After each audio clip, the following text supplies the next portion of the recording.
మరి పెద్ద ఎత్తున ఈ యొక్క జయంతి ఉత్సవ కార్యక్రమాలను నిర్వహించుకుంటున్నాం.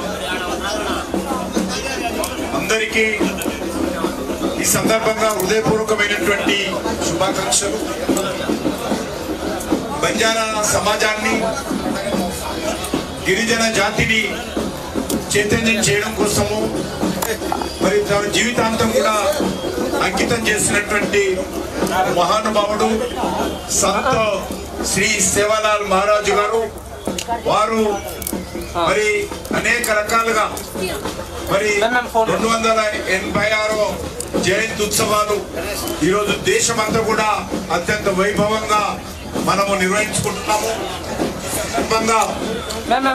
ధార్మిక వ్యాప్తి మహాసంఘ ఆధ్వర్యంలో మరి దేశమంతా ఈ కార్యక్రమం జరుగుతూ ఉన్నది.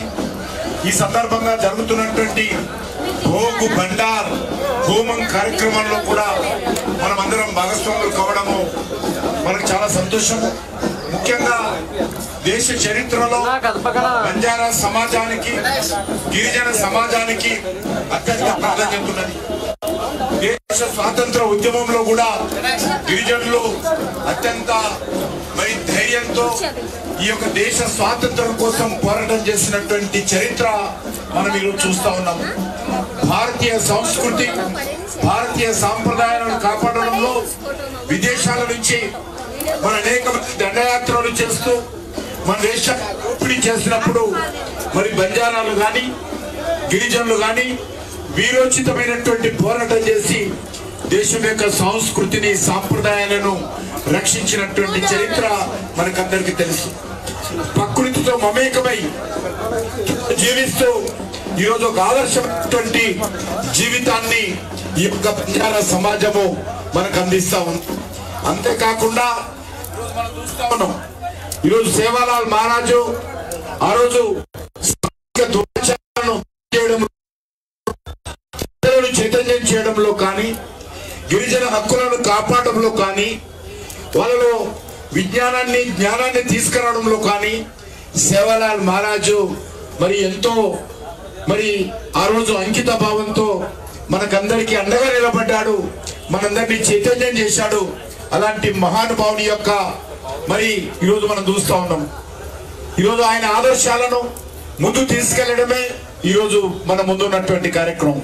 ఈ సందర్భంగా నేను ఒకటే కోరుతా ఉన్నాను, ఐక్యమత్యంగా ఉండాలి, సాంఘిక దురాచారాలను దూరం చేయాలి. మనలో ఇంకా పేదరికము, బీదరికం ఉంది, దాన్ని నిర్మూలించాల్సిన అవసరం ఉంది. అదేవిధంగా ఈరోజు భారత ప్రభుత్వం తరఫున తప్పకుండా రానున్న రోజుల్లో సేవాలాల్ మహారాజ్ యొక్క సేవను తప్పకుండా గుర్తించి ఇప్పటికే ప్రధానమంత్రి గారు అనేక కార్యక్రమాల్లో పాల్గొన్నారు. భవిష్యత్తులో కూడా ప్రధానమంత్రి గారు తప్పకుండా ఈ సేవాలాల్ మహారాజ్ సంబంధించినటువంటి కార్యక్రమాలు కూడా పాల్గొంటారు. ఈరోజు ఇటీవలనే నాగపూర్ లో కానీ, బాంబేలో కానీ, కర్ణాటకలో కానీ జరిగింది. మీకు అందరూ తెలుసు, గత సంవత్సరం ఢిల్లీలో నేను లక్కీషా బంజారా కార్యక్రమం కానీ, సేవాలాల్ మహారాజ్ యొక్క కార్యక్రమం కానీ ఢిల్లీలో మరి భారత ప్రభుత్వం తరఫున నిర్వహించిన విషయాన్ని ఈ సందర్భంగా మనవిస్తూ, రానున్న రోజుల్లో కూడా సేవాలాల్ మహారాజ్ యొక్క సేవను గుర్తిస్తూ వారి జయంతి కార్యక్రమాలను భారత ప్రభుత్వం తరఫున నిర్వహించే విధంగా నేను పూర్తి స్థాయిలో చర్యలు తీసుకుంటామని ఈ సందర్భంగా మనవిస్తూ